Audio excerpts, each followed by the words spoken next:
లో కలిసిపోయి అలిపిరిలో బాబు గారికి ఆ రోజున పెట్టల మందు పాత్ర. ఆ ఘాట్ రోడ్ కడతన్న రోజుల్లోనే ఒక మందు పాత్ర పెట్టేసి పోయారు వాళ్ళు. ఘాట్ రోడ్ కడతన్న రోజుల్లోనే రీకన్స్ట్రక్షన్ చేశారు. అప్పుడు ఆ రోజుల్లోనే పెట్టేసిపోయారు వాళ్ళు. అంటే ఎప్పుడు చేశారు కూలీల్లో కలిసిపోయి పెట్టేసిపోయారు. అప్పుడు చెయ్యాలనుకున్నప్పుడు ఆ వైరికి నిప్పు అంటించారు అంతే వాళ్ళు. లేకపోతే నిరంతరం ప్రయాణించే చోట ఇల్లెట పెడతారు, కష్టం. అప్పటికప్పుడు పెట్టాలంటే అసలు అవ్వదు.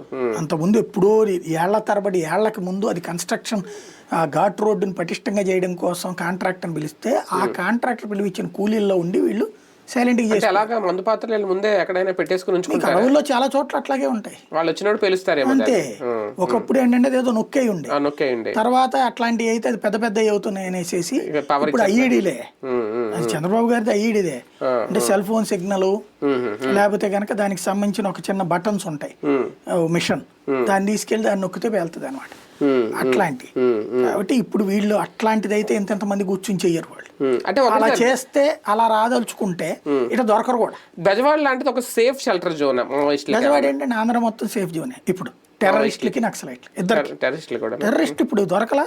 విజయనగరం దొరికినోడు ఎవడాడు, లేకపోతే నంద్యాలలో పోలీస్ స్టేషన్ తగలబెట్టినటువంటి వాళ్ళు ఎవరు, తర్వాత గుంటూరులో మొన్న ఢిల్లీ వేలుల కేసుకు సంబంధించి ఇక్కడ వాళ్ళని కొంతమందిని బట్టి ఫ్రీగా ఎలా తిరగలుగుతున్నారు మరి వాళ్ళు, రాగలుగుతున్నారు? మీకు టెర్రరిస్టులకేమో ఇక్కడ కొన్ని ఏరియాల్లో ముస్లిం సామాజిక వర్గం ఎక్కువగా ఉండి వాళ్ళందరికి కూడా తెలియదు. వీళ్ళు మామూలుగా కొత్తోడు వేరే ఊరు నుంచి